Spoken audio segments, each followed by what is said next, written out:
Milo, is that you?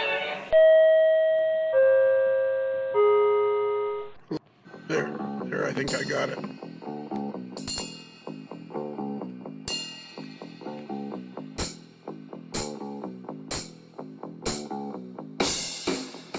Kelly? Yes, sir.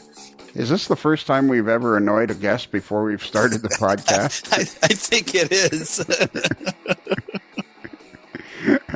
I got a bad feeling Mr. Harmon's already plenty annoyed at us before we get started. But he sounds good.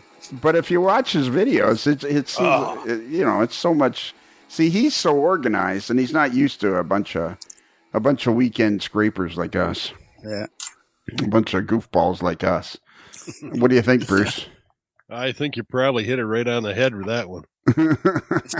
Should we go ahead, or should we just yes? Oh, we've come this far. You might as well keep on going, right? All right. So tonight we're going to talk to a fella named Dan Harmon, and I stumbled onto his videos. I don't know how I stumbled onto his videos.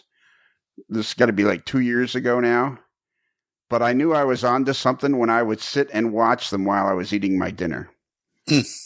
There you go. I mean, these are like high-end, professionally done, tons of information.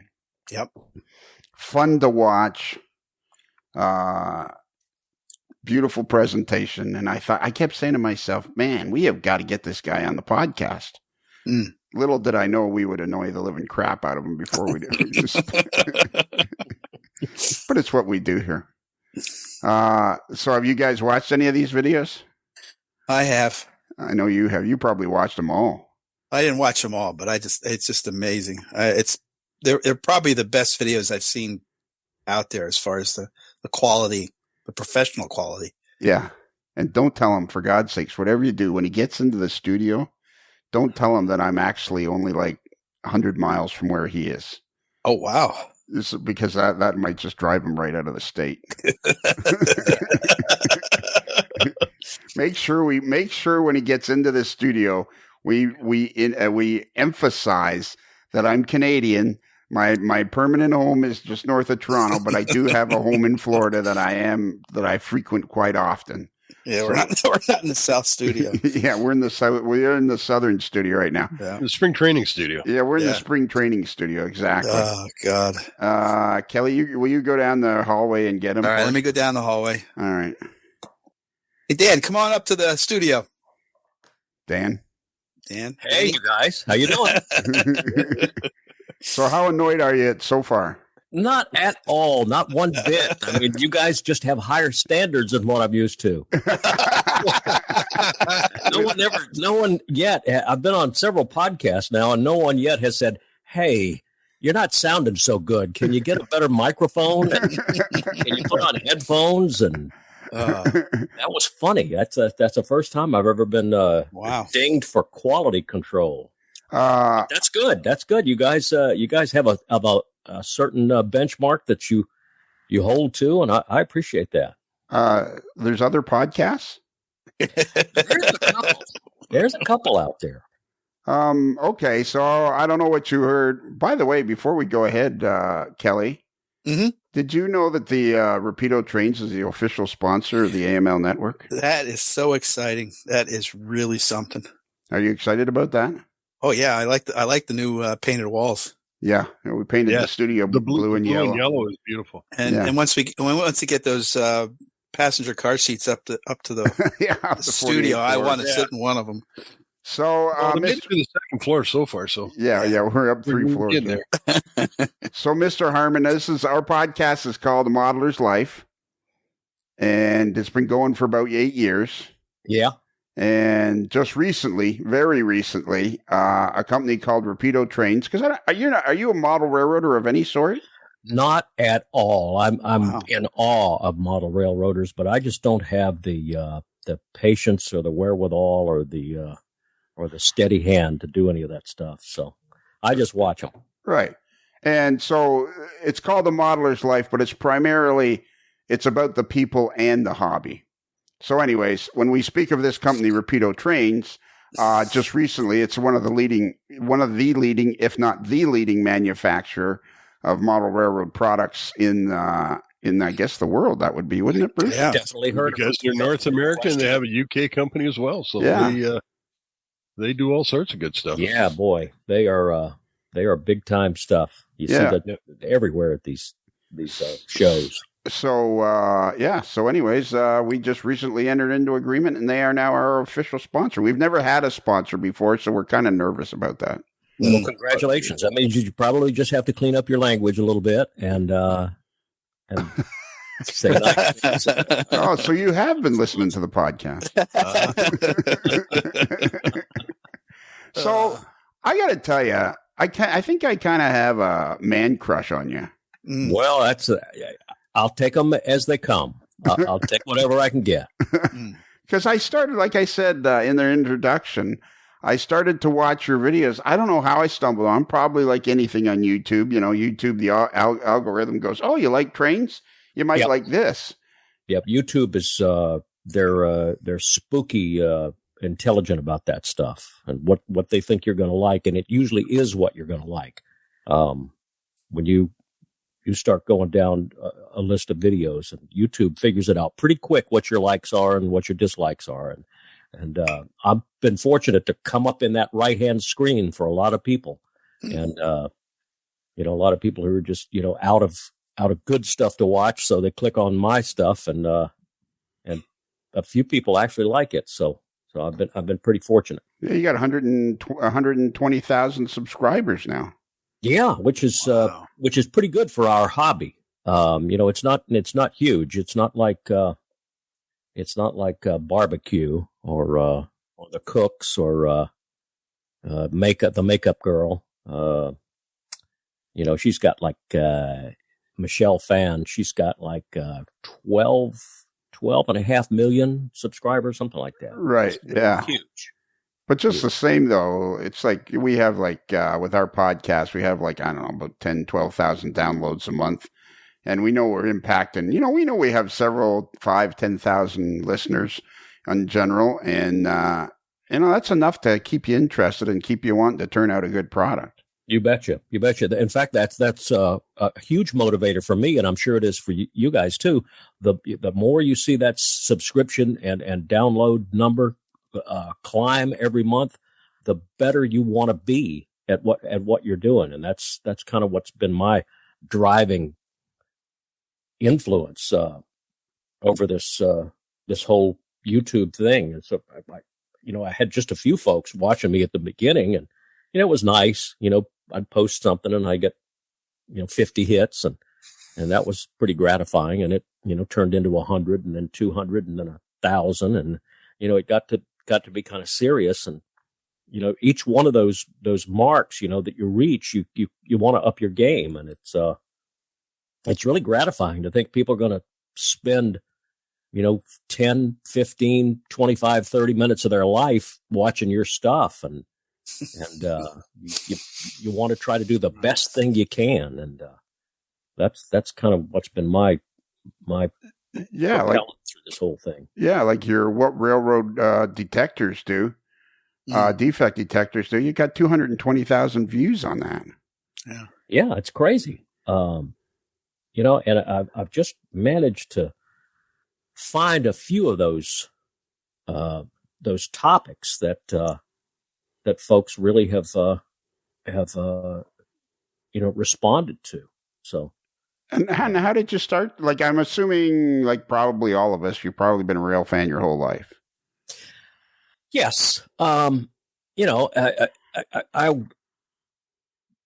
really began being a rail fan when I was a little boy, probably 5, 6 years old. We lived in a neighborhood in Tallahassee, and I thought it was just a really nice neighborhood because we had a mainline railroad track a block and a half from our house, and my dad we used to walk down there in the evenings, and I'd see the Seaboard Mail and Express passenger train go through every night. And boy, that was just magical. That was just magical watching that and seeing all those people inside and wondering what they were doing and where they were going. And it was just just really incredible. And so that's what got me started on that. But yeah, I haven't been like an active, like serious rail fan until about the last 25 years of my life. I just started getting interested in trains again, and much to my wife's chagrin, I'd disappear for half a day sometimes on Sundays, and and I know for a fact that when I'd be gone, she wouldn't believe me. She would not believe where I'd been. And are you sure she was disappointed that you were gone? Yeah, that's 50-50. The jury's still out.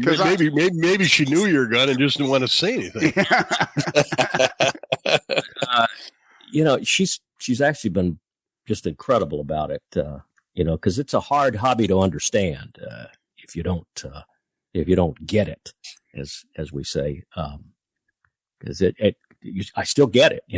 I still get the question from you. Go out and you watch trains, just watch them. And you kind of have to go through the whole thing, Well, and I think the hobby, like, I know that we're kind of in a niche hobby. Now, I know that there's lots of rail fans that aren't model railroaders. That I get. But I don't think there's a single model railroader that isn't a rail fan of some sort. No, I think the subset is inherently, it demands that to be a model railroader, you have to be a rail fan to begin with, don't you? Yeah. I mean, there's just there's no way that one goes without the other. That's right. Yeah, exactly. So, there's a heck of a lot more model railroaders than there are rail fans. You know that. Yeah, but then when you put the two populations of model railroaders who are rail fans or all model railroaders, you get yourself a pretty significant bunch of people out there. I mean, I actually have a winter home over here in DeBary, Florida, which is just the other side of the St. Johns River. You're a Canadian who lives part of the year in Florida? Yeah. It's a wild concept. Yeah. What a pioneer you are. I know. Yeah, I was pretty lonely when I first got here 10 years ago. They were trying to truck in snow for me and everything. So there's a bike path that I ride, and it crosses the CSX line just out of Sanford. And I mean, I bet you half the time I go there when I know there's a train, because there's the car train. What do they call it? The auto train. Yeah, the auto train that goes by twice a day. And if I happen to be on the bike path or going over the bridge at that time, I was almost always at least one person with a camera or a rail fan just waiting for the train to come by. So, I mean, it's a huge hobby. Yeah. It's a big... just coincidentally, if you scroll down about 12 levels on my YouTube page, you'll see a video about switching the auto train. Oh, really? Okay. Yeah. Which is at youtube.com/distance signal. That's right. Just in case you were interested. Yeah. So just so everybody's completely clear, the fellow we're talking to, his name is Dan. Do you prefer Dan or Danny? Well, everybody calls me Danny. My folks call me Danny from the get-go. And even though my name is Daniel, nobody ever called me that. Except when they were mad at you. Probably my mom. She'd use all three of my names. That's when you know you're in deep trouble when you get all three names. Yeah. But everybody calls me Danny. I've always been Danny, and I signed my name Danny, and that's just what I've always been. So how long ago did you start making the... Yeah, so anyways, it's Danny Harmon. His YouTube channel is called Distance Signal, which, by the way, is a great name.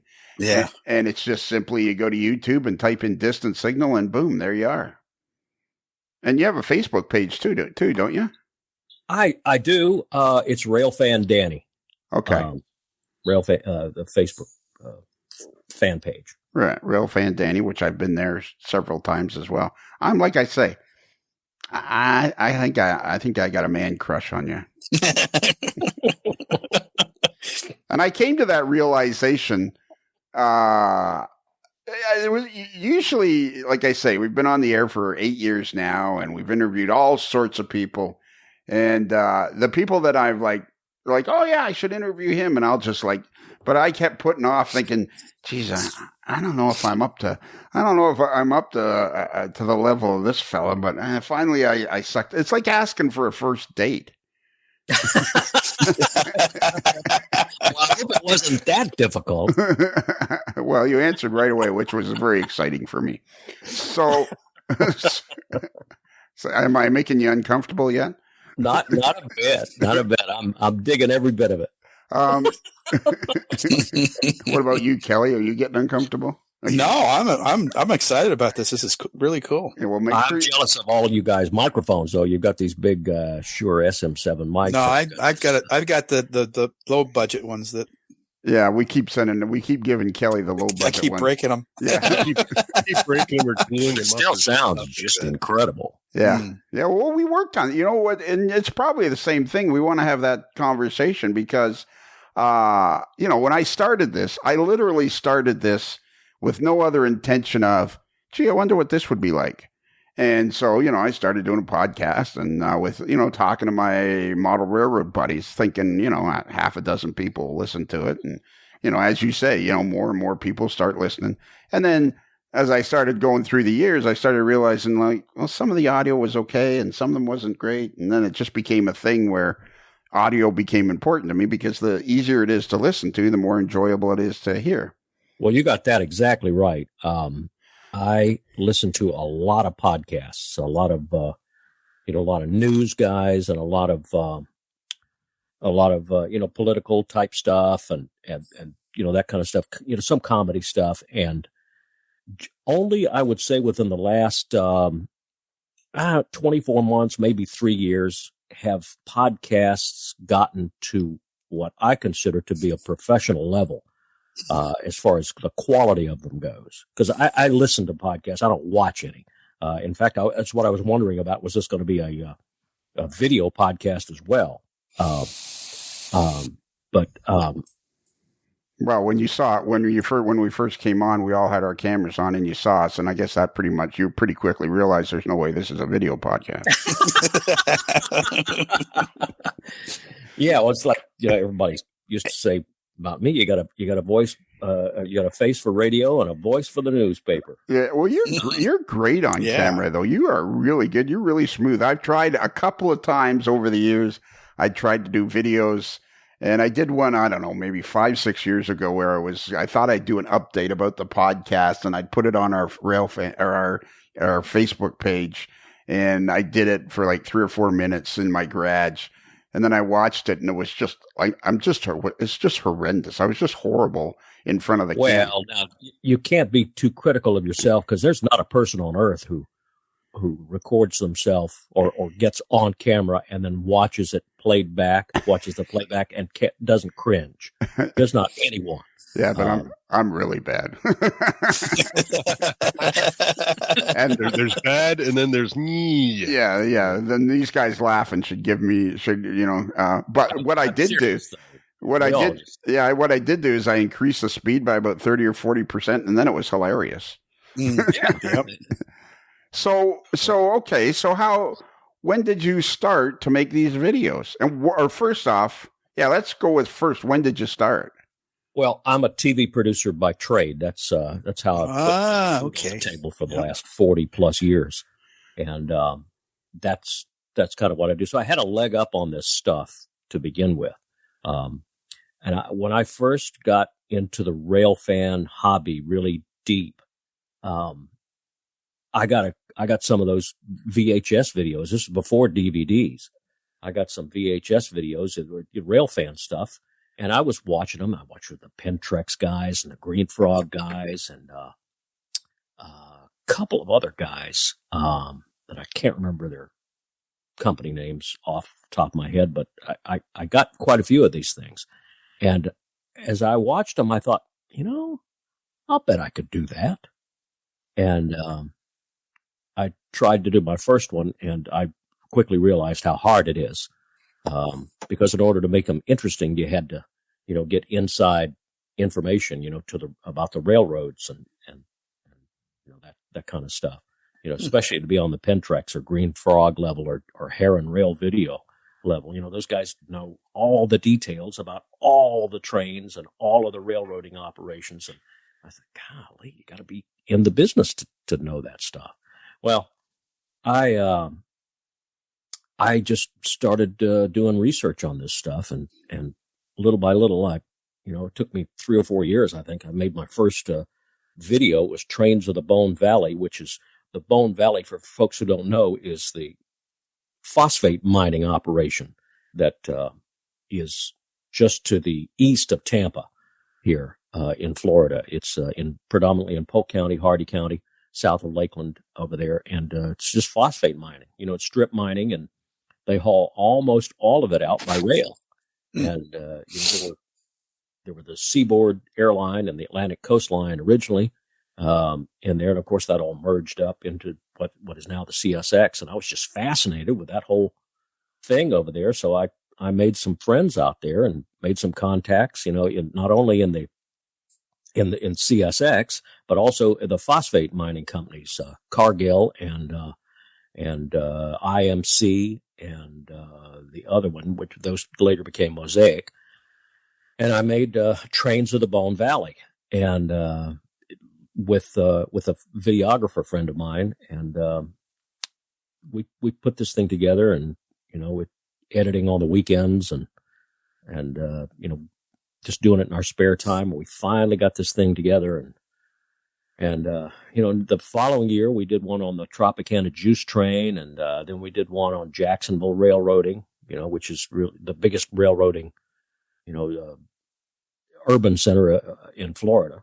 And so we kind of got to that, but you never make any money doing that stuff, because they're just like we were saying earlier, the Railfan base is not that big. Those days, you had to charge $29.95 for a VHS to even break even. And I would end up selling 950, 1,000, maybe 1,200 copies of those things, and believe it or not, that's just not enough to break even in that stuff. So I kind of quit doing that for a while, and then lo and behold, the desktop computer desktop video revolution happened right about that time. Year 2000, Mac, Apple came out with the Mac G4 computer, and had this program in it called Final Cut Pro, which you could edit video right on your computer desktop. And now, people who are younger than I would say age 30 have no recollection of what it was like not to be able to watch video on a computer or a phone. And it was really a revolution. So that's when I really got into it deep. And then YouTube came along in 2006, 2007 in there somewhere, and I kind of dabbled into that for a while, and slowly my YouTube business has taken off. So just like with folks like yourself, they just discovered it by accident. It's built, it's built and grown, and it kind of got bigger than both of us over the years. And so what kind of TV do you produce, like news or something? Or yeah, I do local news. I do marketing and promotion for local news. I've done news in the past, and I do news promos now. Okay. And, that kind of stuff. Did you do any narrating on programs or voiceovers? Yes, yeah, I do voiceovers. I've done voiceovers ever since I first started in TV in 1978. Anything that we might, because when I saw the video on the sugar train the first time, that's where I got to watching your videos. Mm-hmm. I heard the voice, and I'm going I've heard that somewhere before. Well, you probably, if you don't live in Florida or in the Tampa area, you probably heard me on infomercials. I have done a slew of infomercials. Okay. Over my lifetime. Yeah. Whole bunch of stuff. You have a very distinct voice. But I've done an awful lot of infomercials, and those just run everywhere. As you know, and they're I never dreamed of doing infomercials, but I had a producer, here in town come to me and say, "Hey, would you be interested in doing this?" And I said, "Yeah, I'll give it a try." And the money was good, so I kept it up. Some people say, see, I don't have that good of a voice because it's more like a high-pitched whine. So, I mean, after about 30 or 40 seconds, it just drives people nuts. Yeah, I tell everybody's got a good voice. All you got to do is just learn to handle it and use it. Honestly, that's true. Yeah, but you're a natural. You've got a great voice. I want to ask you a favor if I could. So Sure. What was the main news station you were part of at some point? Well, I still am. I still work for the Fox station here in Tampa. Okay. Then I'd like to ask you a favor if you wouldn't mind. Okay. It needs a little bit of background. One of the people we've interviewed over the years was a fellow named Tony Cook, who had a connection with Menards, because Tony Cook is the editor of a magazine called Model Railroad News. Yep. And he had Menards is a big do-it-yourself store throughout the Midwest, and they sponsor Indy cars in the Indianapolis 500. And my friend Tony Cook had a connection to the fella that owned Menards, and I asked Tony politely, but I was serious. I was asking him if there was a chance that he could possibly get me a qualifying attempt at the Indianapolis 500 in one of Menards' cars. He's still working on that. And then we interviewed another fella who had a very close relationship with the crew chief of Joey Logano for a while, Todd Gordon. And I asked that fella if there was any chance that I could possibly get a qualifying run at the Daytona 500. So seeing as how that you're a producer at Fox News in Tampa, I was wondering, is there any chance that just one night I could host the local news? Because one of the things I constantly tell people, is while they do it, careful there, Kelly. One of the things I constantly tell people is while I do the podcast, I am nowhere near of the quality of a professional broadcaster. But now I'm thinking maybe I could put this whole thing to rest if you would just arrange for me to host the Fox News one night. Well, that's a reasonable request, and I'll tell you, I will certainly ask the higher ups if you can't come in and host one of our newscasts right after you finish with that qualifying round at the Daytona 500. Well, that would be get out of the car, and then you drive over here to Tampa, and then I'll ask if you can host one of our newscasts. That would. Now, does he have to drive to Tampa in the car? No. I don't. Just his regular street car. Okay. No, Dan's not making fun of me. He's serious. He's like, yeah. No, I'm just wondering though. Yeah. But did he want you to drive over in the car you qualified in? Or no, I see where he's going with this. It's a feel good story. Here I am, trying to qualify with Daytona 500, and now I'm hosting the local Fox News. Yeah. You can leave anytime, Dan. You're not down to like Mike Rowe, except instead of dirty jobs, it's the world's best job. Yeah, there you go. Exactly. Yeah. So I see by your videos here, it was like 15 years ago you started with YouTube. It was 2007. So what is that? Is that 15 yeers ago? Yeah, apparently so. Yeah. Yeah. And pretty quickly you managed, there's a one here, a CSX. OCS, a cab ride, and pretty quickly you managed to. So how much time during the week? What is your average? Do you put out one video a month or? Well, I try to get one video done a month. But if you look down these dates here, you'll notice I've had some pretty big gaps in here, just for all kinds of reasons. I got busy here at home we had a remodeling project over the summer, so that took up a lot of my time. Because I don't know if you've ever done that at your house, but you cannot leave when those guys are here working, because if you leave, they stop. So I was stuck here at the house for most of the summer. Yeah, if I really put my shoulder to the wheel, I can do 2 of these a month, but it takes some doing. And I just finished one last Saturday night. was from a trip that my son and I took to Ohio. And he actually did that for a birthday present. He called me up on the phone one day in September and said, "Dad, what are you doing for your birthday?" And I said, I don't know. I never do anything for my birthday. He said, "Well, let's go to Fostoria, Ohio." And I was just blown away that A, he knew where Fostoria was, and B, he would want to take me on a trip like that. And that's what we did for a long weekend, Thursday, Friday, Saturday, and part of Sunday. We just roamed around northwest, I guess, Ohio, and went to Fostoria and Deschler and Marion. And I shot, I don't know how much video I shot, but it was probably 250 clips of different stuff up there. And, that took me a little bit, because I go out and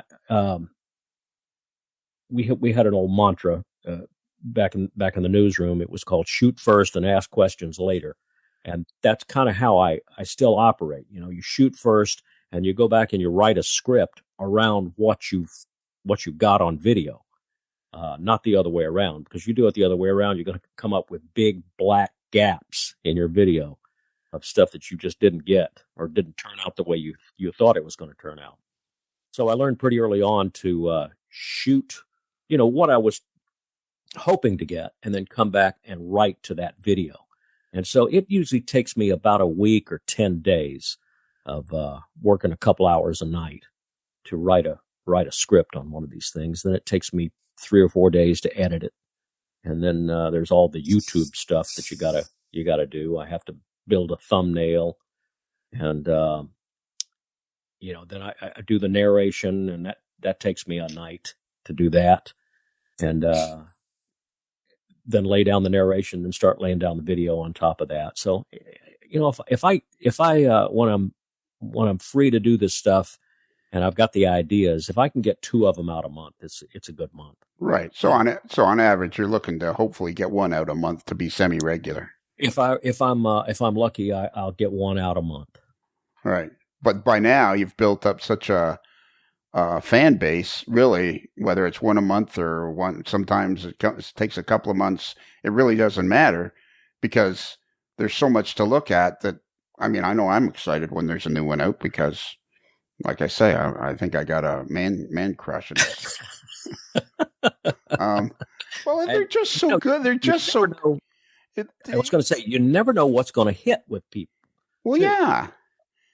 I went out last January, just went out one evening, and there wasn't anything going on. Wasn't much on the radio except Amtrak, the Amtrak Silver Star coming into town. Well, the Amtrak Silver Star does the same exact thing every single day when he comes into town.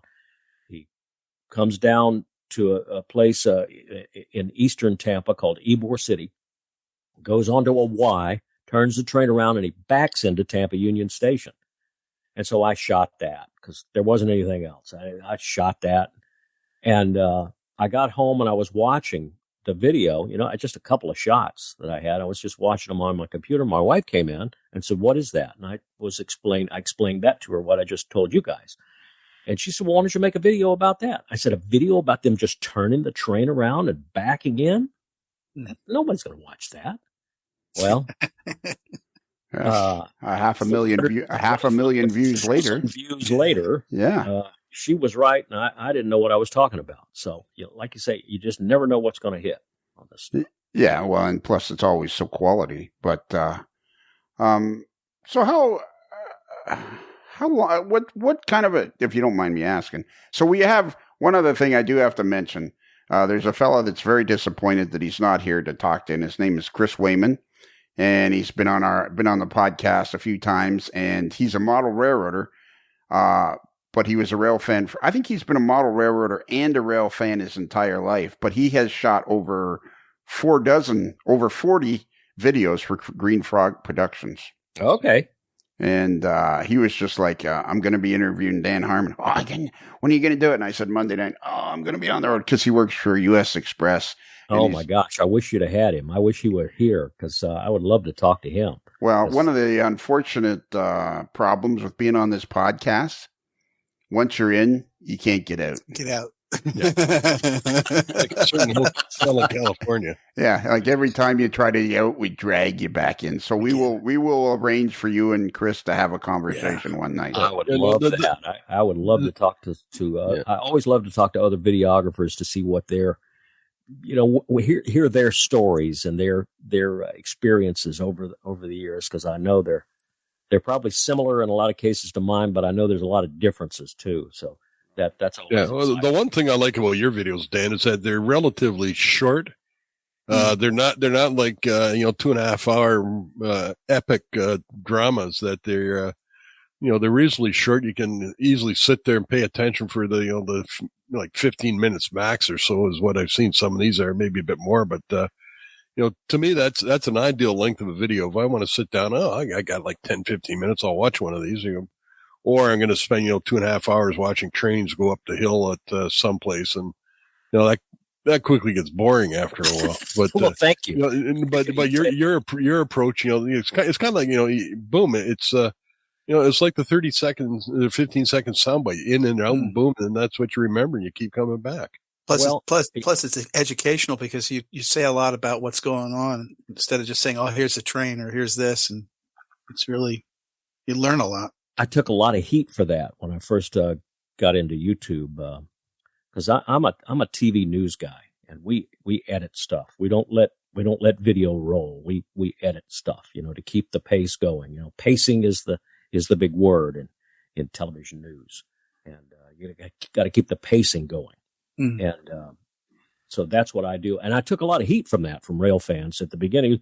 You're not showing the whole train. I want to see the whole train. I want to count all those cars. And I apologized to a lot of people in the beginning, and then I did a couple of videos that did that, where you're just showing the whole train. And, I'd have other people come in and look at it before I would post it. And they go, well, that's okay, but it's kind of dull. It's a train going by. Yeah, you can only watch 200 cars go by for so long. Yeah, I went back to my old ways of editing, and I have not veered from that since then. I just tell people that complain about cutting up the train that you're just going to have to go somewhere else if you want to watch the whole train, because I just don't do that. I think I've done it once in the past 10 years when there was CSX was running a 14,500 foot train out of Tampa to Jacksonville. It was a string of empties. And I said, well, I'm going to just find a spot to catch that train, a good spot with good light, and I'm just going to lock the camera down, roll it, and shoot the whole thing and see how long it takes a 14,500 foot train to go by. And I did it. And that actually ended up being kind of a popular video because it was the first train of that length that had ever been run in Florida. And it was... people kind of liked it, but I'm sure not everybody did. But so, what do you feel like? So, how long does a 14,000 foot train take to go by? Don't leave us hanging. It's about 7 minutes. Wow. 7 minutes. So, it must have been doing 60 miles an hour or something. I don't know. Yeah, you guys. Once again, math is not my thing, but I don't know. It was a while. It was definitely a while. My camera started getting hot, I'll tell you that. What kind of camera do you use, if you don't mind me asking? I don't mind you asking anything. That's what we're here for. What's your inseam? I shoot 29 and a half on a good day. There you go. You didn't think I knew that, did you? Yeah, no. I shoot with a Sony AX-700. It's a 4K camcorder. A lot of people like to shoot with DSLR cameras, which is, still cameras that shoot video. I'm just not comfortable with those things because of all of the work you got to do to get them into the video mode, I guess, for lack of a better term. But a camcorder, is designed to shoot video. It's got a viewfinder. I just use one eye into a viewfinder diopter. I don't use a flip out screen for framing. I'm just real old school when it comes to that stuff. And that's why I still like camcorders. Now, if they ever make a DSLR that's got an eyepiece on it and, a pistol grip and a a start stop button, at your thumb, then I'll certainly look at that. But I still use a camcorder for most of the stuff because just what I grew up with, and I'm just more comfortable with those. And you'll be on the show. Hopefully, will accept an invitation to come back several times over the years. But going forward, in case you are willing to come back on, one of the rules we kind of go forward with is try not to use words that the host has no idea what they are. And well, I haven't been accused of that very often, I'll tell you that. Yeah, well, you haven't had a host like me very often either.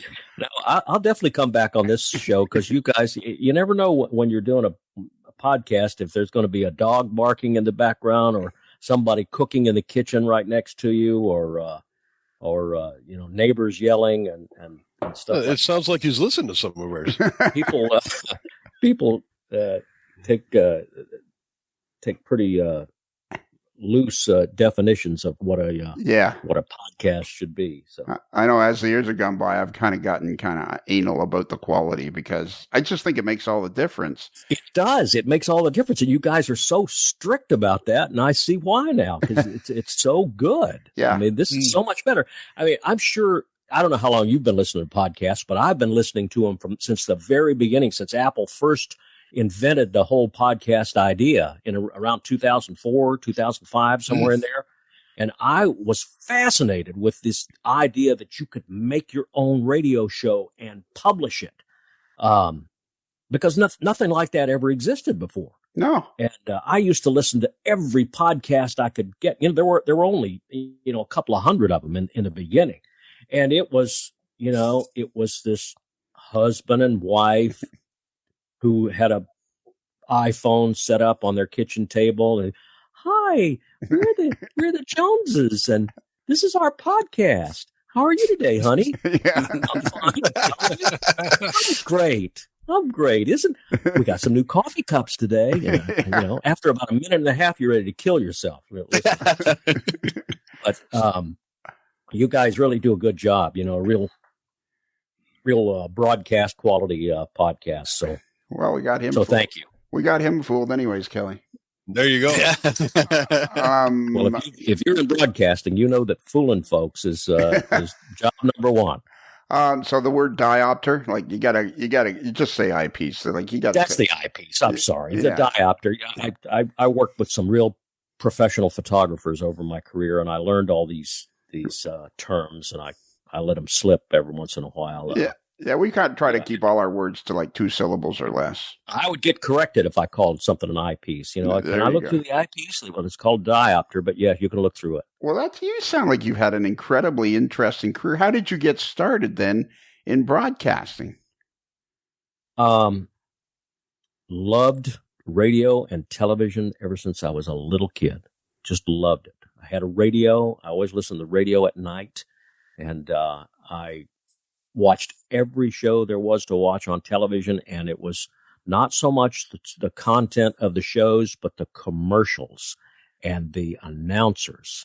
And, I don't know how old you guys are, but in the old days, at the beginning and end of every show on CBS, there was an announcer who came on. They'd put up that CBS eye, and an announcer came on, and he would go, "This is CBS." And that's it. And I was always wondered, who is that guy? And he was a live announcer that they used to have in New York, that they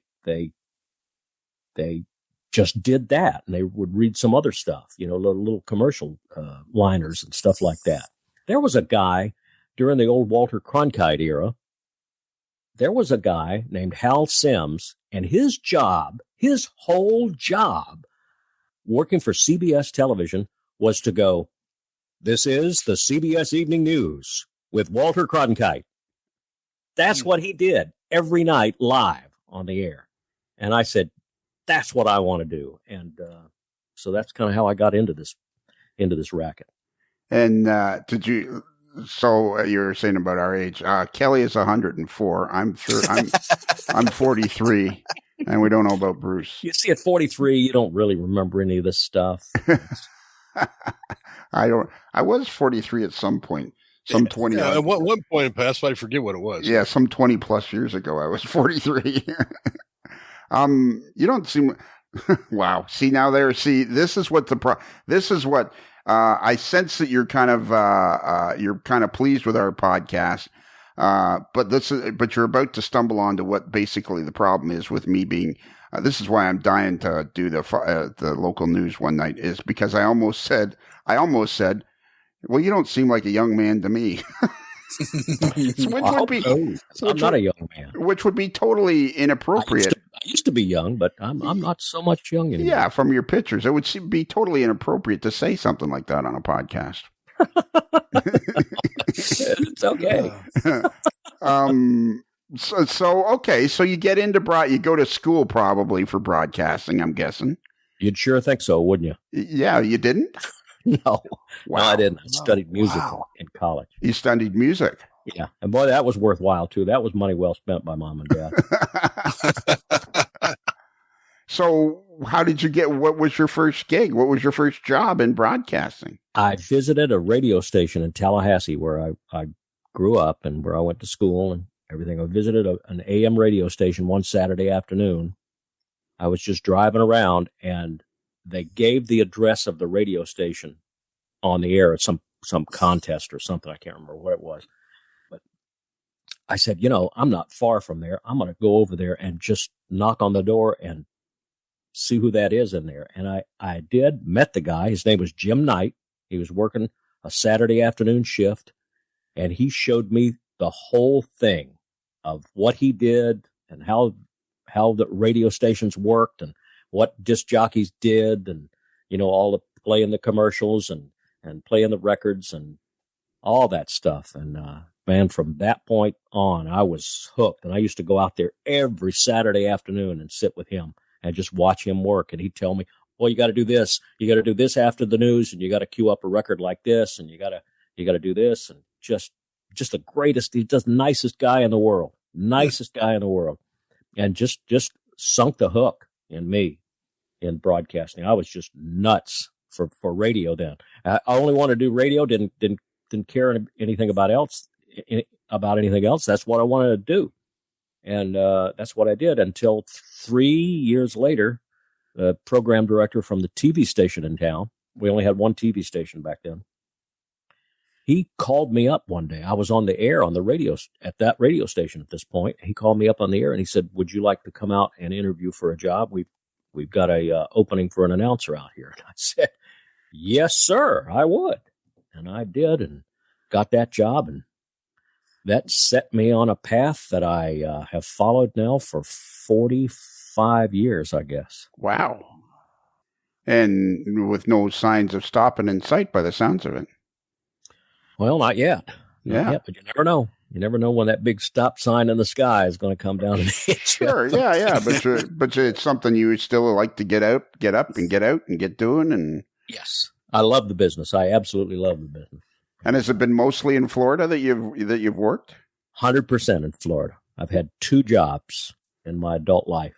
One was at the CBS station in Tallahassee, and the other one was the station here in Tampa. Wow, Fox. That's it. Number Fox. It wasn't Fox then; it was CBS back then. But, okay. Yeah. Which Fox station is it in Tampa? It's WTVT. WTV. You never work. I don't. When you're talking about radio, I don't suppose you ever worked in Cincinnati at a station called WKRP. No, but I would love to, man. Those guys knew how to have fun. Yeah, exactly. Mounds of sounds and stacks of wax. Yeah, boy. Dr. Johnny Fever. Yeah. So now I see on your Facebook page, there seems like there was some sort of a gathering on June the 19th where you seemed to be the main, there was a lot of pictures taken of you with people. That must have been up at the Dade City yes. Museum. That's what it says. Dade City Museum. Yeah. Yeah. They have a Railfan Friday every year in June. And I just swung in there and showed up. And I guess a lot of folks took pictures. And so are you finding that more and more people are like, you must have started to realize that as the years have gone by, you've started to become more recognized in this particular field anyways. Yeah, I don't like to brag about that stuff. No, of course not. But I have to say that I had one of the most fulfilling experiences of this whole thing, this whole YouTube thing happened to me on that trip to Ohio I was talking about earlier with my son. We pulled up. We hadn't only been in town, only been, in the state for a couple of hours. We had just finished breakfast and we were driving north, I guess, out of Columbus. And we pulled into Marysville, Ohio. And I told my son I wanted to go there because I've always heard of Marysville. I'm not sure what's there, but I want to check it out. Well, it turns out the Scott's fertilizer company is there. And so we pulled into the big Scott's plant, kind of their front driveway place. And we were out there for 15 or 20 minutes. And as God is my witness, guy drove up in a big semi truck, jumped out, and he said, "Hey, Danny." And I turned around and I said, "Hey." And he said, "I am a big fan of your channel." My son was blown away. He was just blown away. We were in the middle of Ohio, a place where neither of us had ever been, and there's somebody came up there who'd recognized me. I mean, that was one of the coolest things that's ever happened to me. That is super cool, and something. Part of that too is your on-air persona, though, is you seem very approachable and knowledgeable. But I can see how more and more people would get to know you, and it'd be very cool for that to happen to you. I mean, we have that happen occasionally for us for our podcast. I'll bet you do. Yeah, and it's the model business. Yeah, and I mean, it just gives you more reason to keep going, almost, because you just the sense that the glory of the video is 15, 20 minutes a month, but you're sitting there working on it for several hours or weeks. You're writing a script and everything. By the way, this show, I guess you've already guessed, is all scripted. Absolutely. Yeah. We do very meticulously. I've noticed that. Yeah, we do a read through a couple of times before we go on the air.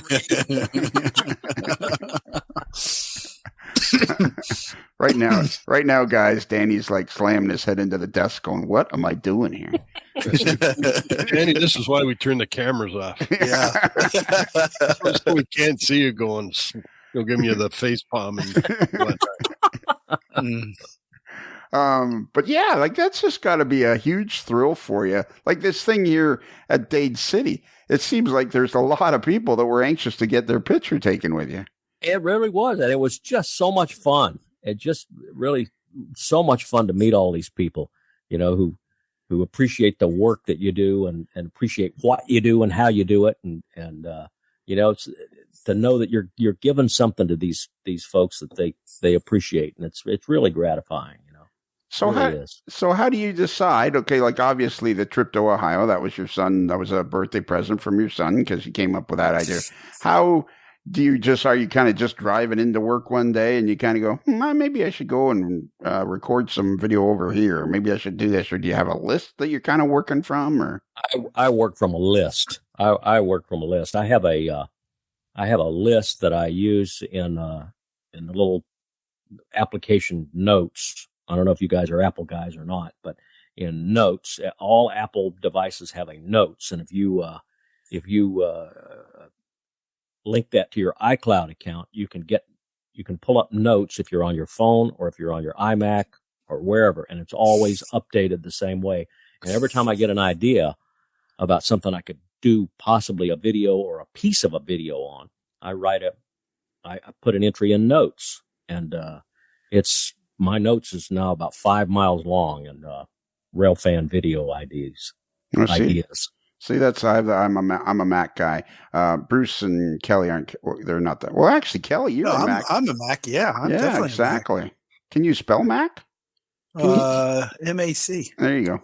Can you spell I? What you have to know, Danny, is actually this will work for when you're making your videos.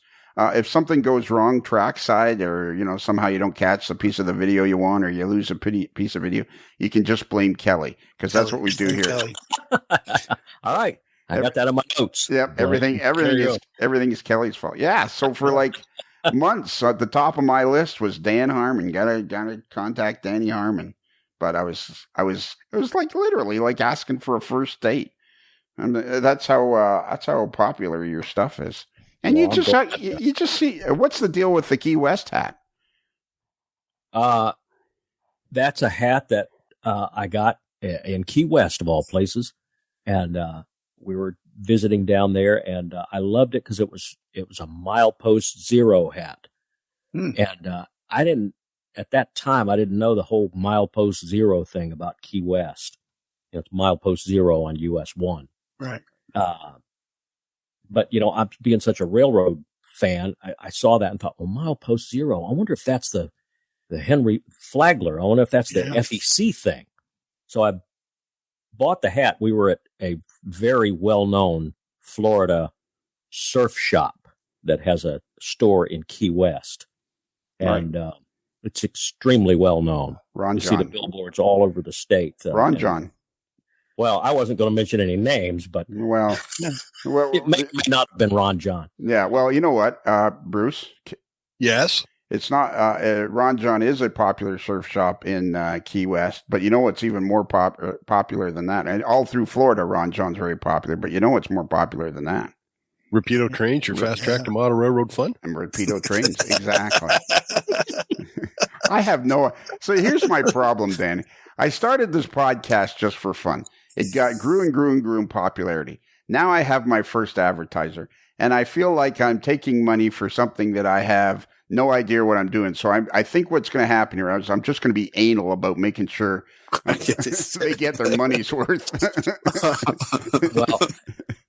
Well, as a broadcaster, I will tell you, you have learned your first lesson in the industry, and that's keep the client happy, keep the sponsor happy. Work the sponsor in whenever you can. Oh, perfect. Here's a brainstorm of an idea. What's that? Maybe we can get Dan to do a voiceover for Rapido Trains, your fast track to model railroad. Oh man, that would. As long as it's got the phrase "but wait, there's more" in it. Oh, we could try. You're not Ron Popeil, are you? No, but Ron Popeil is my hero, man. He is my hero. Yeah, well, I figured it'd be more of a Vince the nut slap guy. The what? What's that? Vince the slap chop guy. Vince the slap shot guy? Slap shot. Slap chop. Slap chop. That must be a product, is it? Yeah. I think I remember that. It was number. Yeah, it was something. It was like a chopper that it was like a slicer, right? Yeah.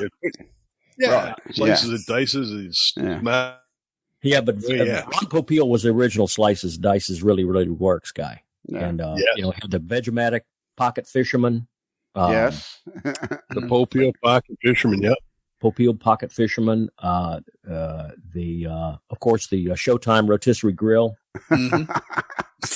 I love that. Oh, yes.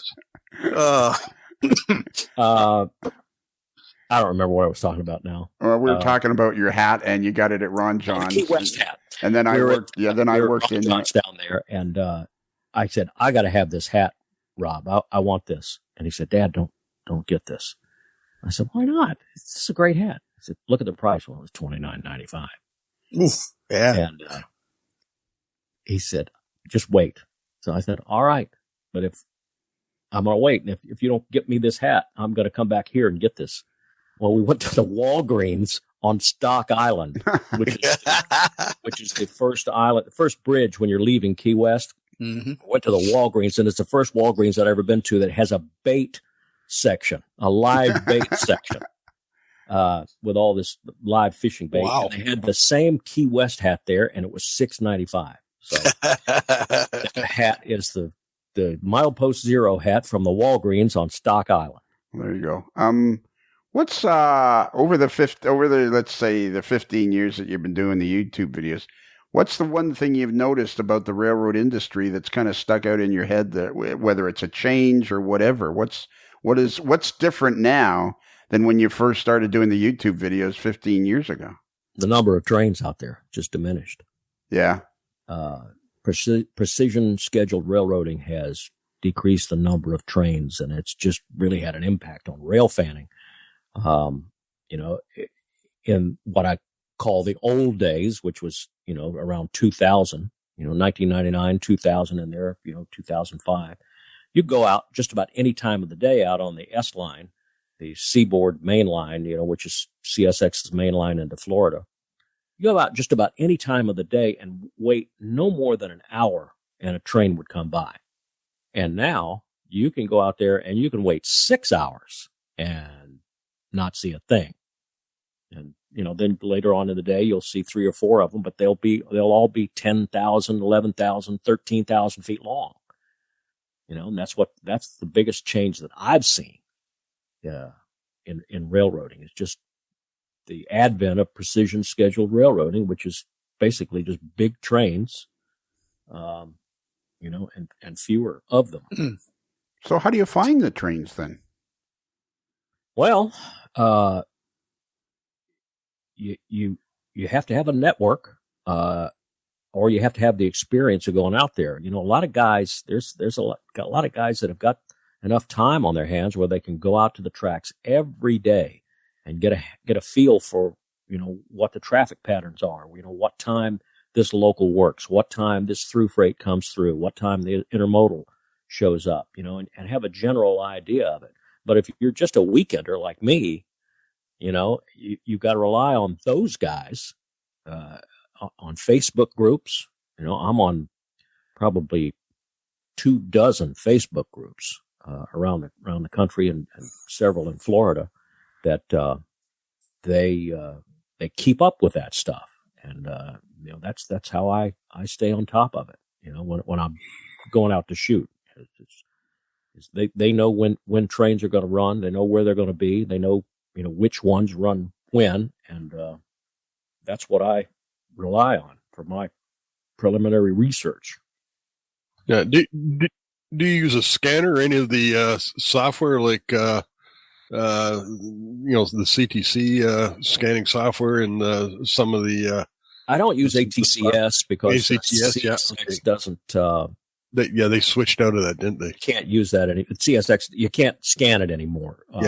Because they went to satellite and it's non-interceptable. When they were on 900 megahertz code line, you could listen to it if you had a 900 megahertz capable radio, which a lot of guys did, and who set up the ATCS network, Barry Baines and Dave Shepard, a couple of guys, who live, one of them lives in Folkestone and one of them lives down in Naples, but those guys spent months, I would say years, tracking down the ATCS radio stations, the line side stations, the midpoints, all of that stuff, decoding all of those places and making those ATCS maps, and just made beautiful, beautiful systems.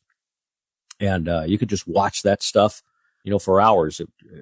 Once they put it on the web, of course you could watch it, but God, CSX went to satellite control, and that ended that. Now, I understand Norfolk Southern, a lot of it is still monitorable through ATCS, because I assume they have a lot of 900 megahertz code line left. So, which is 900 megahertz code line is just radio.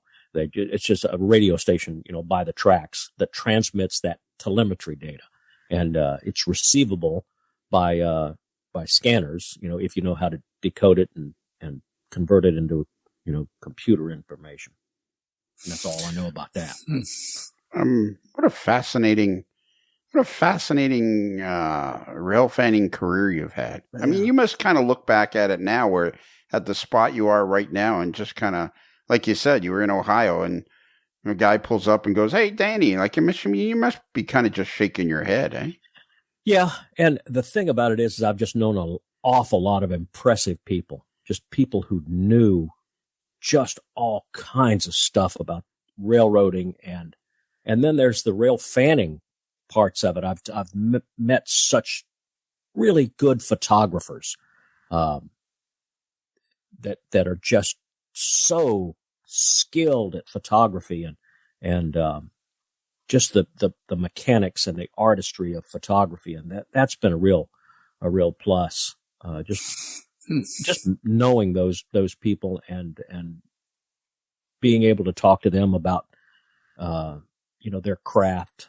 And, because everybody, that's the great thing about this hobby, to me, is, to the average person, we just looks like a bunch of goofballs out there next to the tracks watching trains go by. But everybody's got their own craft that they put with this hobby, whether it be photography, videography like I do, or model railroading, which to me is the ultimate craft, because there's so much skill in that stuff. I mean, I don't have even an idea of all of that goes into all that stuff that you guys do. I mean, I have a friend, Paul Knutson, and he is an avid modeler. He doesn't have a big layout, but he does very meticulous, detailed things on little small, I can't remember what you call them, the modular layouts, that got tracks running out each end. Yeah. And you put it someplace else with other people that have tracks that connect. Is that what it is? Yeah. It's modular layouts, and they'll hook. And the first time I saw this stuff at the Jacksonville train show, when I first started getting into this level of rail fanning, and I saw that these trains, these HO scale trains, are all weathered and made to look old and rusty and graffiti covered and broken down cars and stuff. I thought, that is just incredible that people can do that. And I just gained a whole new respect for it, because I thought model railroading, okay, you put a bunch of cars on the track and hook an engine to it and you just watch it run around. Right. But it's way more than that. I mean, that's the last part of it. Yeah. In this modeling business. That's what's so impressive to me. And I have no skill in that stuff at all. None whatsoever. And a lot of times when you go to those shows and you see these modular layouts, many of the locomotives are made by Rapido trains. I would expect that they would be. Indeed. This is good. This is a disaster. Rapido's, would you know what Rapido's biggest selling locomotive is right now? Its most popular one? The Royal Hudson was good, or what was the U36B or something? I don't know. Pretty much any one they've got out is their most popular right now. Yeah, exactly. Except the Slumber Coach. Yeah, Slumber Coach was a bust. See, the guy the fellow that owns Rapido Trains is just he's a rail fan / train geek / I mean, he's just a massive fan of railroading, and he has in his basement, he has basically built a small segment of a full-size passenger car in his basement. Mm. I mean, and he's just loved trains all his life, and he's got the RDC. Yeah, he has an RDC. You got the RDC and another car as well. Yeah, exactly. And the bus. Yeah, and the bus. Yeah, it's all Rapido trains all the time. I see you started using a drone. Oh yeah. I've been using a drone since 2014. The story on that is I went to Plant City, which is just east of Tampa, about 20 miles, and went out there. Was train watching one afternoon. It was January, and it was 2013, I think it was. And this guy had this flying helicopter, this 4-bladed helicopter, and it was remote controlled. And I was watching him fly the thing. I thought, God, that is cool. And then I realized he had a camera on it. He was looking at a screen that was on his remote control, which was an iPhone. And I walked over to him and I said, what are you looking at on the screen there? He said, well, it's got a camera on this. I said, a camera? And he showed me the ins and outs and how it was. It was DJI's first drone, and had that camera on it that just locked down in one position, And I think it was standard def too. I don't even think it was HD, but oh my word, I said, I got to have one of these things. This is going to revolutionize railroad videography. And as soon as I could save up enough pennies, I bought my first one. And that was back in the days when you had to buy the drone and then buy the video transmitter and receiver link and put that together and tape that to your remote control, and then you had to buy a GoPro and put it on this special gimbal that they also sold, and you had to retrofit all of this stuff.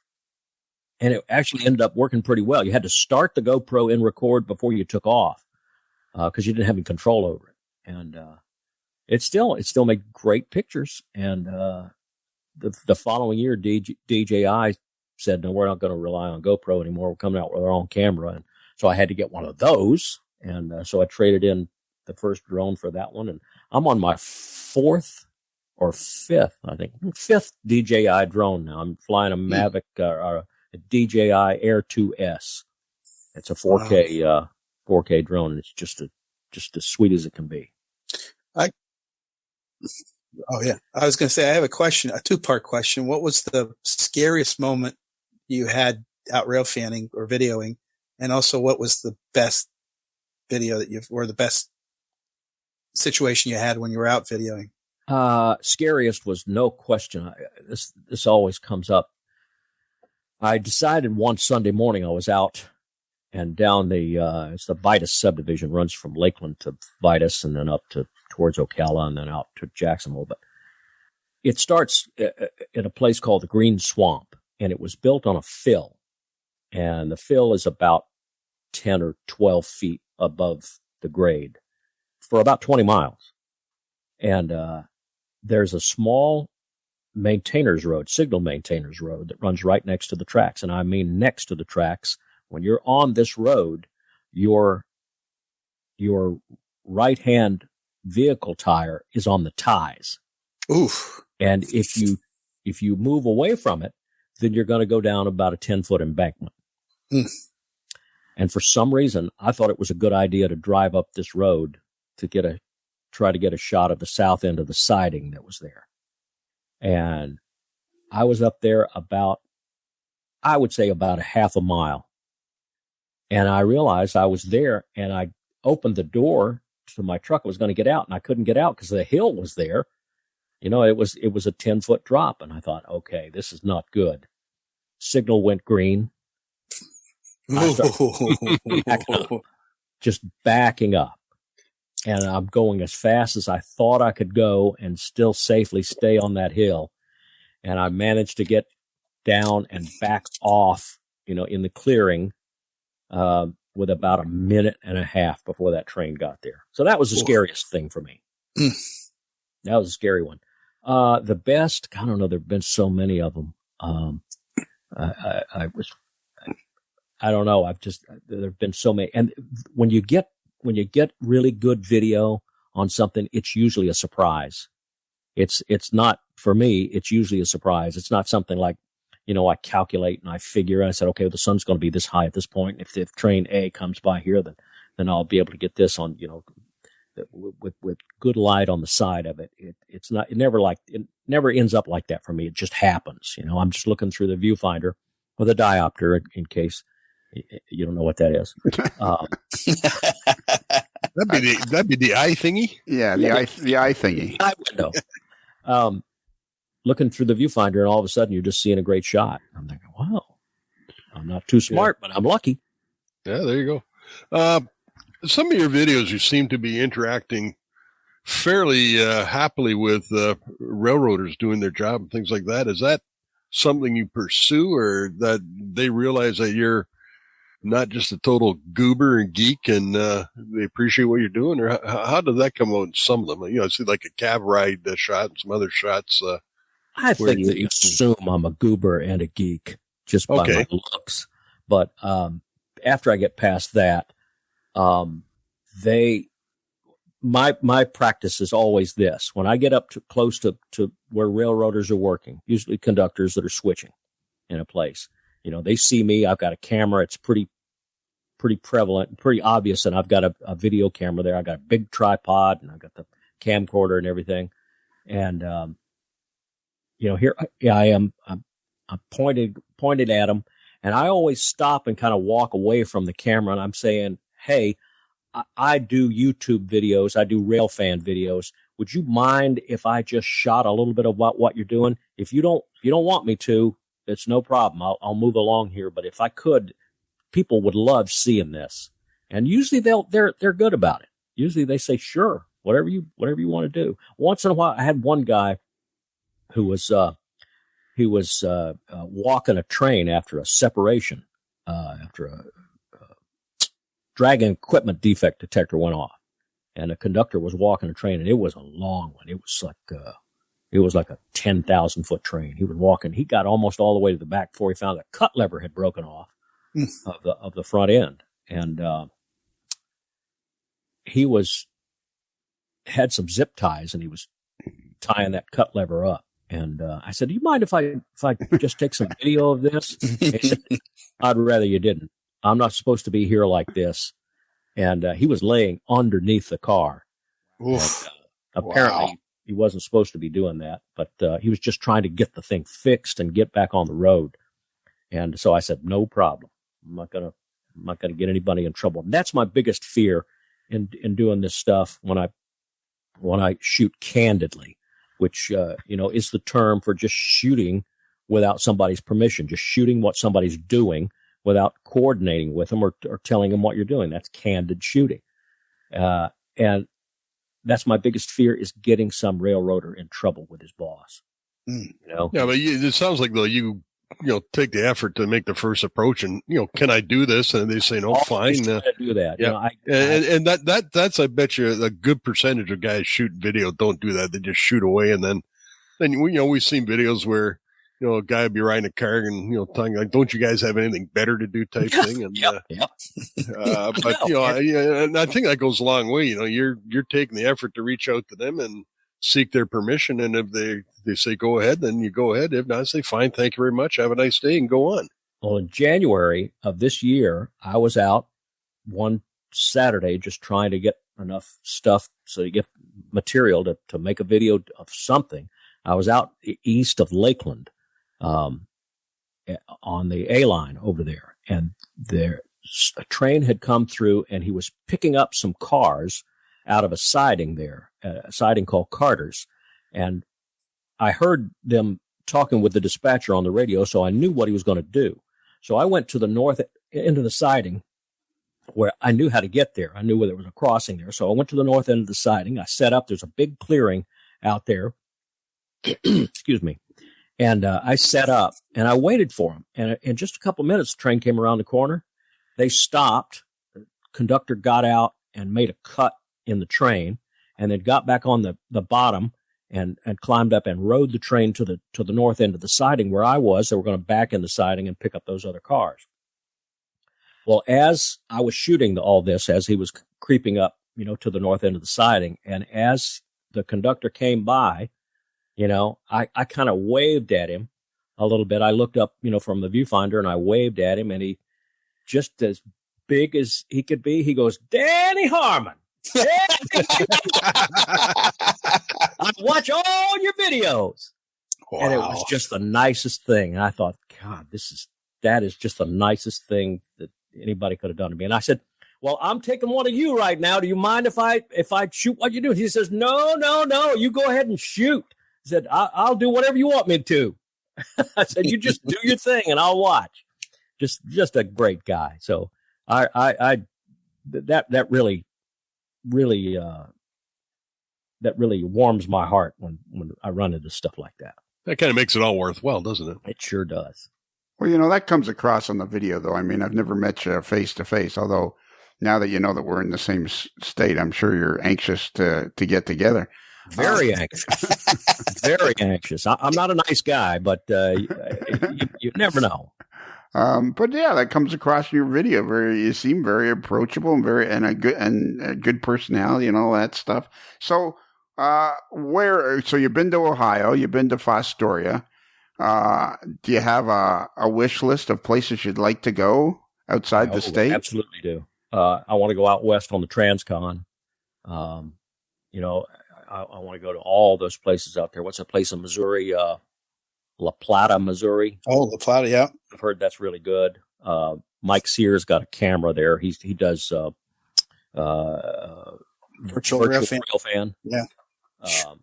He's a good friend of mine. Used to be one of the Folkestone Mafia that would come to Folkestone every year for Rail Watch. And I got to know Mike real well, even before he was doing virtual Railfan. And just a really good guy and somebody who's really stuck with it and made his mark in Railfanning. I don't know about other Railfan cameras, in places, but I think Mike Sear and his partner have more of them out there than just about anybody else. And so is Mike the guy that owns Virtual Railfan? He is.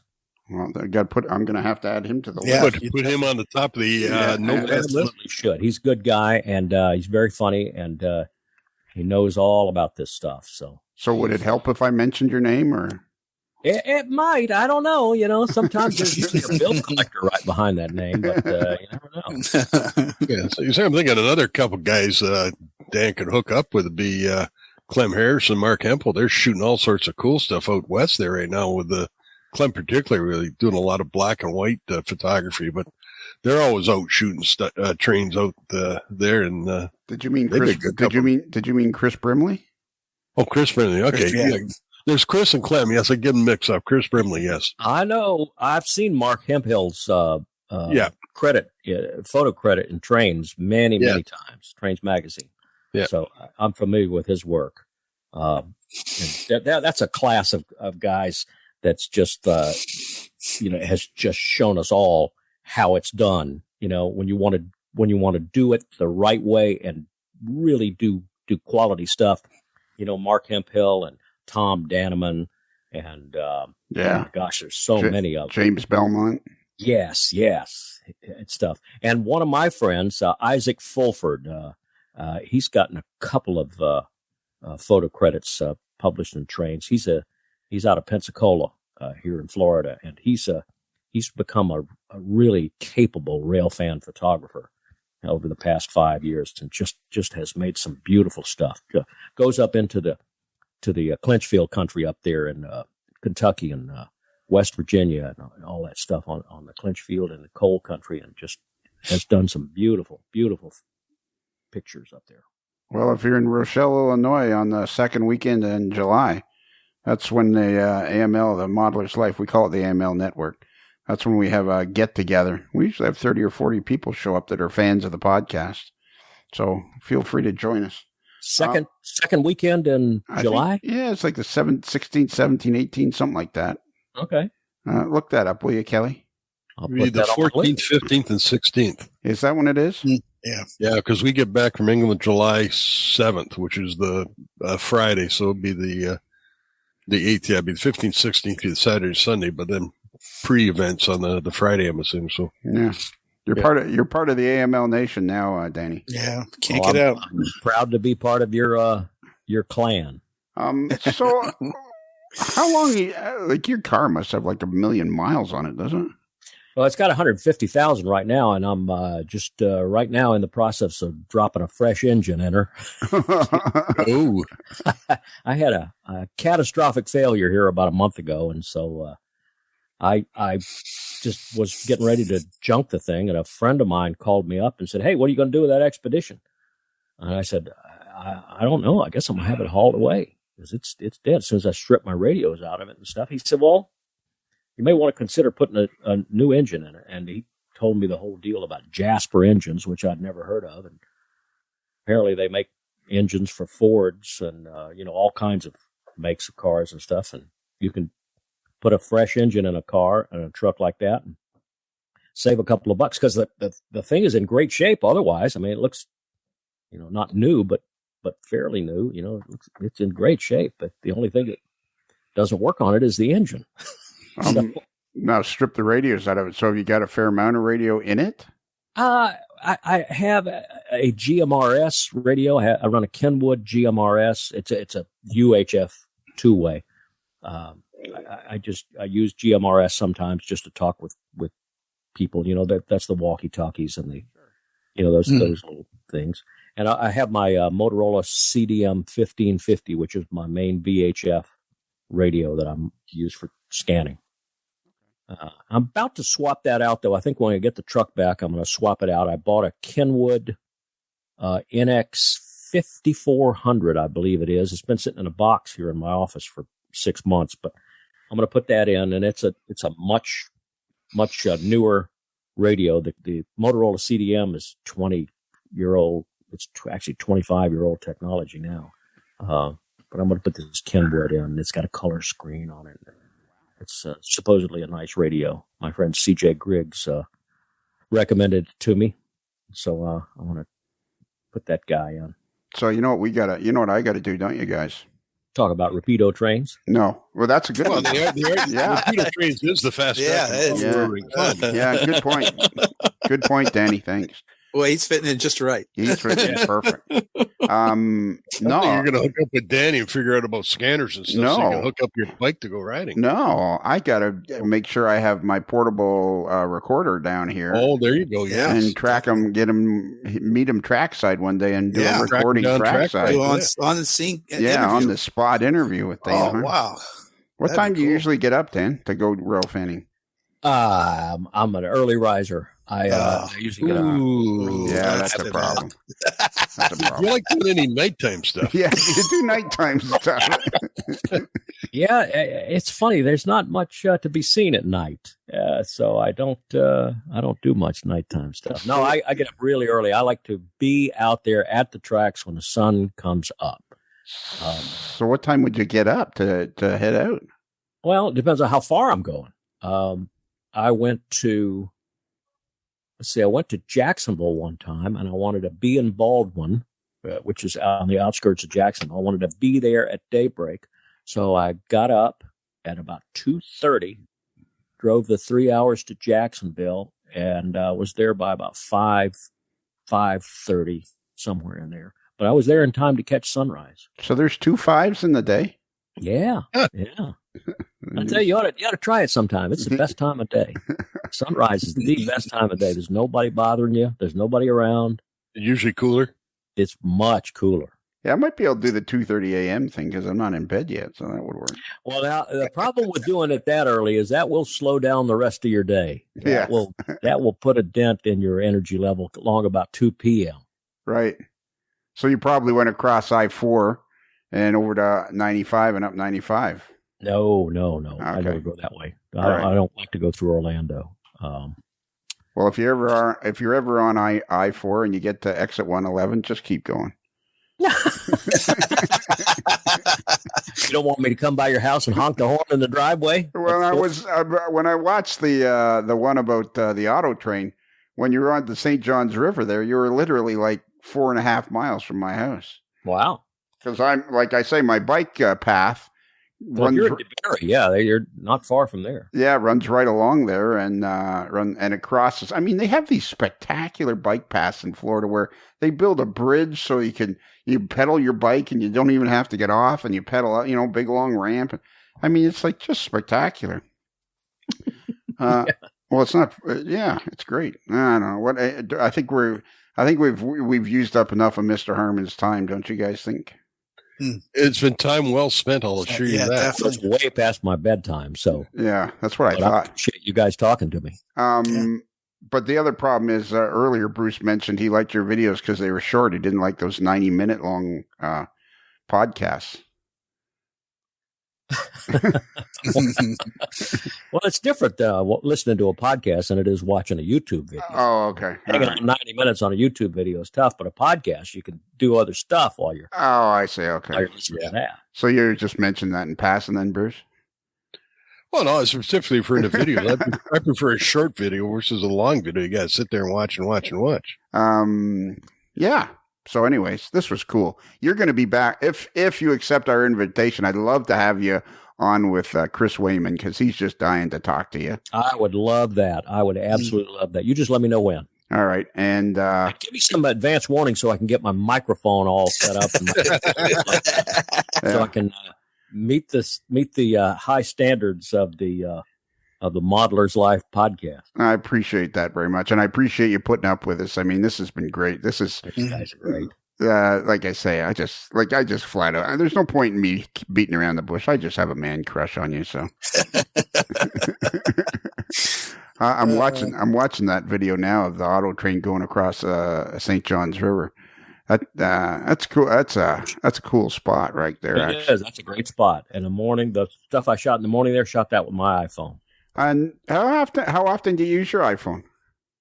In the Ohio video, everything on the road from the truck, I shot with the iPhone. Everything in the museum at the Nickel Plate Museum in Bellevue, I shot with the iPhone. It's just, and that's an old iPhone. That's an old steam-powered iPhone 10.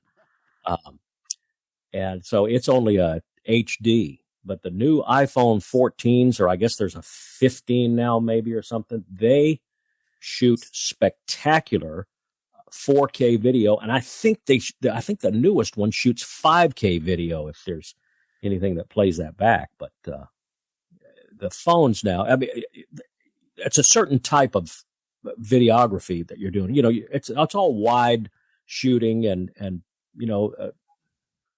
steady, image stabilized stuff. You know, not great for zooming in on stuff, but for just a wide shot, just a general wide shot of stuff, if you're going through a tight spot, an interior or anything, that's the great thing too, is they color correct for every single kind of light.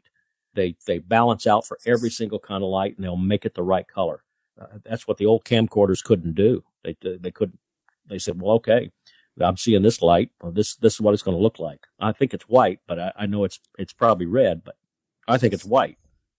And so, that's what you'd end up with back when you started editing on stuff. So being in the broadcasting industry and the TV industry for 40 plus years, it must just kind of blow your hair back now that you have this thing in your pocket where you can take video that's a good enough quality to include in your YouTube videos.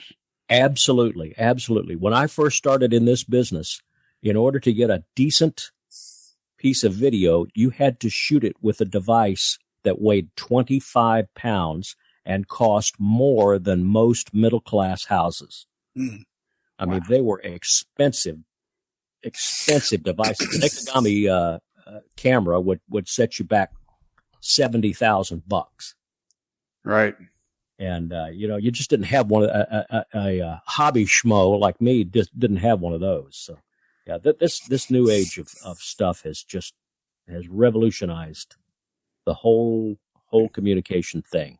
And one of the things I keep beating to death, people are sick of hearing me say it, but me personally, I think because of social media, I think the hobby of model railroading, and included in that the hobby of rail fanning, is only going to continue to grow because people can become so connected with each other now. That is exactly right. That's the one thing that I think that social media has done for all kinds of hobbies, not just rail fanning and model railroading, but all kinds of hobbies. Because, for the longest time, when you first start out in this hobby, you think you're alone. You think you're the only person on earth who does this stuff. It's like you just think you're this weirdo outcast who likes trains. And when you have access to social media and all these different websites and applications and groups, you can see how many thousands of other people like the same stuff that you do. And that's what's so great about it. Yeah. Like the hobby, you're right. It's a smaller hobby compared to makeup or cooking or whatever, but NASCAR, or football or any of that stuff. But as I constantly say in the podcast, this hobby, and I would include rail fanning, is way bigger than anybody realizes. Well, we all know that model railroading is way bigger. Yeah, but rail fanning is model rail. If you're, like you say, if you're a model railroader, you're a rail fan, and rail fanning is just part of the hobby. I mean, it's way bigger. So as I'm looking at the switching the auto train, is Fred's Market Southern Kitchen in Plant City, is it a really good place to go? It's very good. It's very good. They got excellent fried chicken and excellent vegetables and all that stuff, but excellent Southern cooking. So afterwards, you can give me your address, and I can just knock on the door. At 5 o'clock to have dinner. Yeah.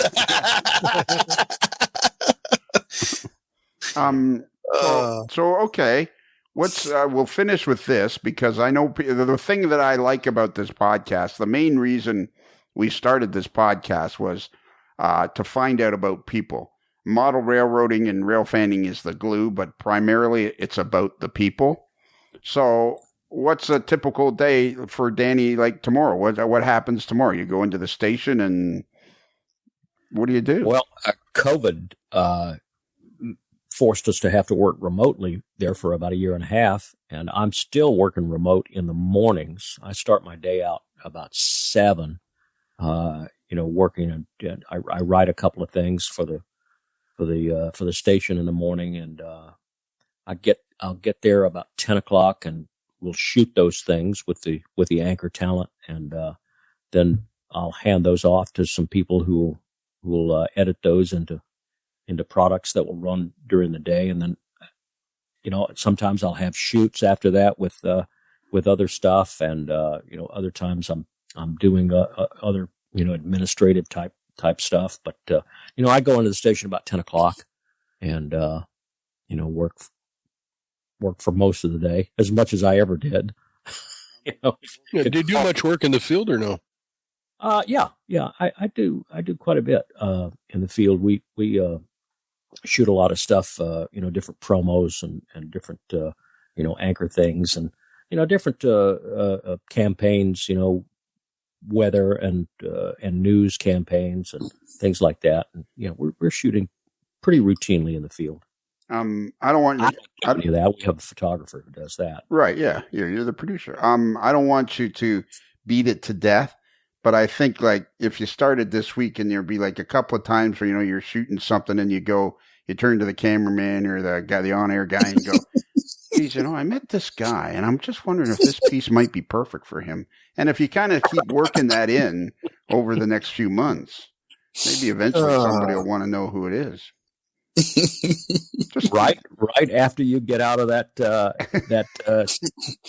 practice lap at Daytona International. And wouldn't they have egg on their face if it turned out I turned the fastest lap for the Daytona 500? Oh yeah, they would. Yeah, it's like you can't. You gotta explore all avenues. They think I'm kidding, but I'm telling you. Well, a whole new career for you. Yeah. Kelly, can you give out our email address? Yes, our email address is modelerslife@gmail.com. That's modelers like distant, one L with one L like distant signals, not two L's like Kelly. There you go. Yeah, there's no L's in Danny Harmon, is there? No, I tried. I tried to get one in there. Lived my whole life without it. And if you missed that, if you go to our website, which is amodelerslife.com, and you click on the picture, you just scroll down a little bit, and you click on the picture of the moderately agitated mail boy in a particularly agitated state, all you got to do is click on his picture, and boom, the email comes up with the address already in. All you got to do is put in your subject line and your text, and you're ready to go. Danny, can I ask you kind of a serious question? Sure. Have you ever wanted a T-shirt with a hot dog on it? Yes, I've been dreaming about that since I was a little kid. Oh, well. Wow, we've got good news for you. We've got news for you. If you go to Midwest Model Railroad, and they're in Independence, Missouri, and they sell a lot of Rapido train stuff. But if you go to their website, which is MidwestModelRR.com, and you go across the navigation bar and you click on AML, boom. You are in a wonderland of AML merchandise, hats, hoodies, T-shirts, mugs, whatever you could possibly need. And in there, you will find a Modeler's Life T-shirt with a hot dog on it. Awesome. Yeah. I'll check that out for sure. I got a question for you, Dan. Yeah. I think I'm leaning towards you're going to give me the right answer, but I know there's somebody in the room that if you had a hot dog, what would be your favorite condiments to put on it? Oh, you guys, you're not going to like this. Mustard, of course. Of course. But yellow mustard. Right. Yellow French's mustard. Oh, that's good. That's good. Then sweet pickle relish. Perfect. Okay. Yeah. Good.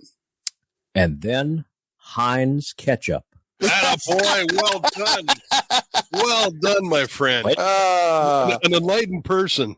And then Hellman's mayonnaise.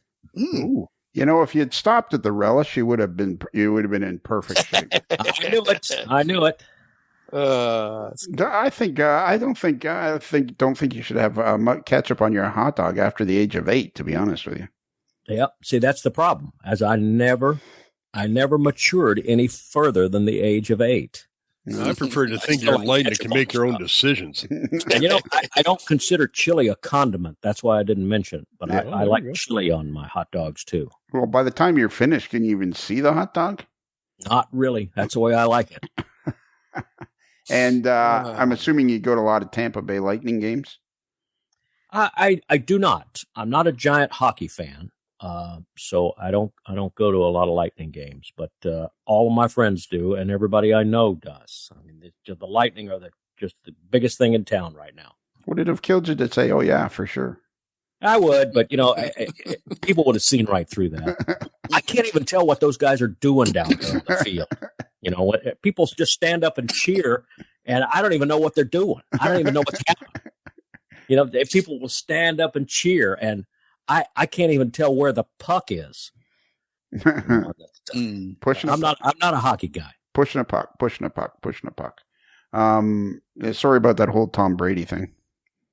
What do you mean, sorry? Well, it was great that he won a Super Bowl, but I think the cheering's over. I think, Tom, it's thanks for coming out, buddy, but... I'm not sure if you've seen the last 2 Buccaneers games. I saw the last 2 Bills games, and that made me feel bad enough. He pulled that last one out pretty handily, like in Super Bowl, what you call it style. I can't remember the number, but last 32 seconds, Tom Brady won that game. Well, this podcast will be, hang on here a minute. I'm almost positive that this podcast, let me get out the big calendar on the wall, see what's happening here. Right now I'm just filling air. This podcast will most likely be broadcast on January the 16th of 2023. And by then the Tampa Bay Buccaneers will be out of the playoffs. But the Bills will be on their way. Not much question of that. I don't expect them to go to the playoffs. But well, then I'm sorry about the whole Tom Brady thing. Well, I think he's earned his money this year. Maybe if someone could ever earn that much money, but well, I'm guessing that's what you're making from the YouTube videos, probably. Oh yeah. Not that much. You're making the Tom Brady money. Do you have commercials in yours? I don't even know if you have commercials in yours. I have skippable ads. Okay. Skippable ads. I don't do any of my own commercials. I don't have any. I don't. What do you call it? They call influencers. I don't do any influencer stuff. Oh, okay. Well, you've influenced me, so there you go. I mean, that's not to say that I never will. I just don't. I haven't done any of that stuff. Okay. So now we have one last job for you. Okay. Now the key to this is there's no dancing, no singing, no interpretation. What we need you to do is at the appropriate moment say "Happy Rails" to you. You want me to sing it? No. No. You seem like a lovely gentleman, but really we're not interested in singing or dancing or interpreting. It's spoken word only. Yeah. Roger that. Yeah, and in that great Danny Harmon voice. That would be perfect. So are you ready? It's my only skill. Okay, perfect. So it's at the appropriate moment. Well, Danny, as we close the barn doors on another episode of A Modeler's Life, and the sun slowly sets over the back 40, I guess there's nothing else left to do except for you to say, "Happy trails to you." Damn, we were so close. So close. Again. Rails. Oh, yeah. Sorry. Yeah. You want to back up and do it again? Well, yeah, we can't leave. The bus is backing up. We'll be here for you. Beep, beep, beep. Danny Harmon outro, take 2. Yeah. We can't go into details, Dan, but if you have a bus, don't ever let me drive it. Yeah, really. Okie doke. Check. Well, Danny, as we close the barn doors on another episode of A Modeler's Life, and the sun slowly sets over the back 40, I guess there's nothing else left to do except for you to say, "Happy rails to you."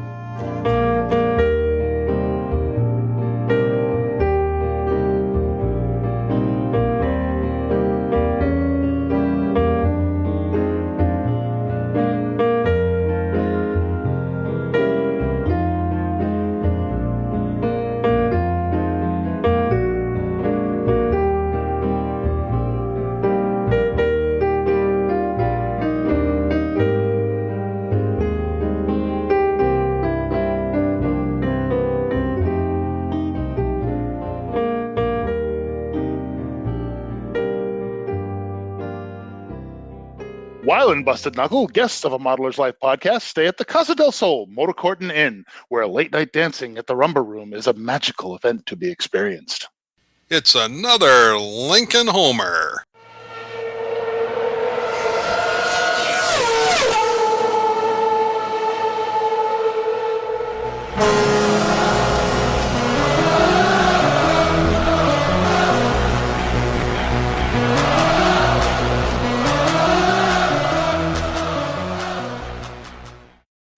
Perfect. Beautiful. Oh, I forgot to hit the record button. Oh, man. Well, Wow.